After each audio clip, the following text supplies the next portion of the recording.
నమస్కారం. ఈరోజు మనం ఒక అత్యంత ఆసక్తికరమైన ప్రయాణాన్ని విశ్లేషించబోతున్నాం. అదే పవన్ కళ్యాణ్ గారి జీవితం.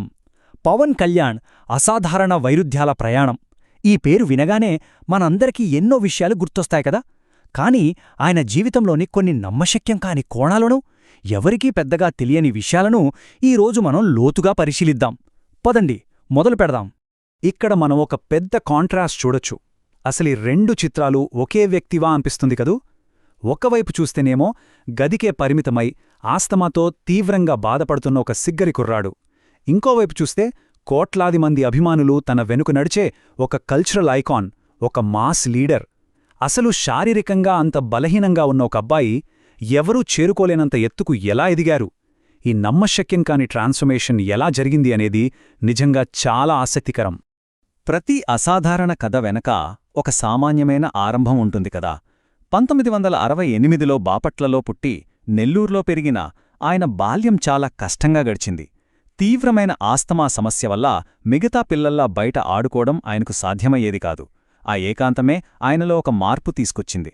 ఆ 4 గోడల మధ్యే వివేకానందుడి పుస్తకాలు చదువుతూ, విప్లవ వీరుల చరిత్రలు తెలుసుకుంటూ ఆ నిశ్శబ్ద బాలుడు ఒక లోతైన ఆలోచనాపరుడిగా మారిపోయాడు.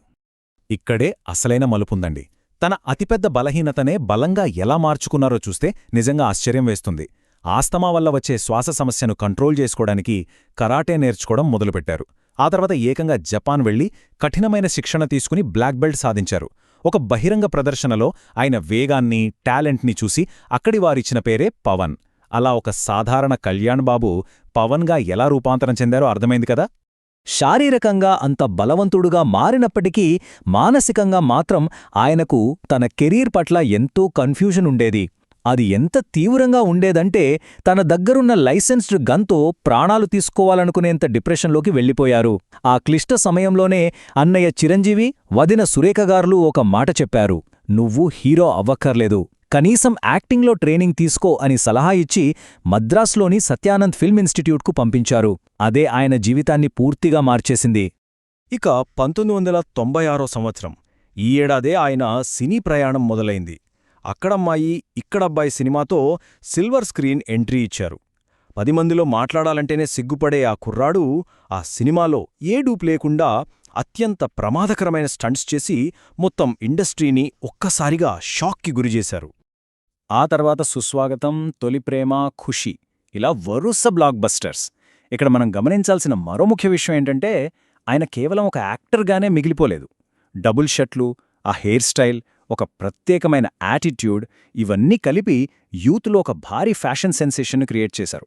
కేవలం సినిమాలతోనే కాకుండా యువతతో ఒక బలమైన ఇమోషనల్ కనెక్షన్ను బిల్డ్ చేసుకుని పవర్ స్టార్గా ఒక రేంజ్ క్రేజ్ తెచ్చుకున్నారు.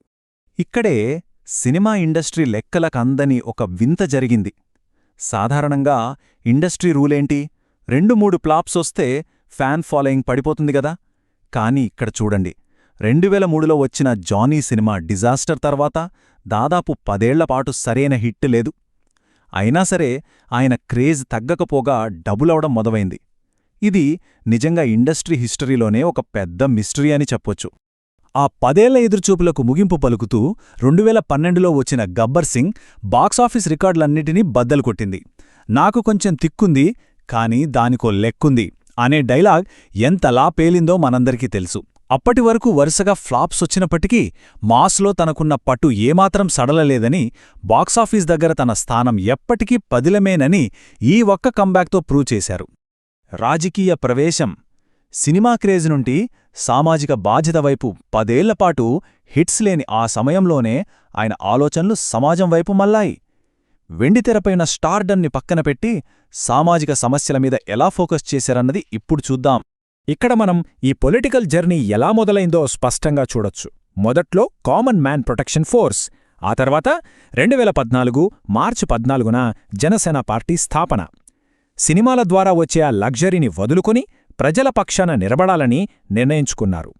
2014లో టీడీపీ, బీజేపీ కూటమికి సపోర్ట్ చేసినా తను మాత్రం ఎలాంటి రాజకీయ పదవులు తీసుకోలేదు. ముఖ్యంగా ఉద్దానం కిడ్నీ బాధితుల సమస్యలపై ఆయన చేసిన పోరాటం ఆయనలోని నిబద్ధతను అందరికీ అర్థమయ్యేలా చేసింది.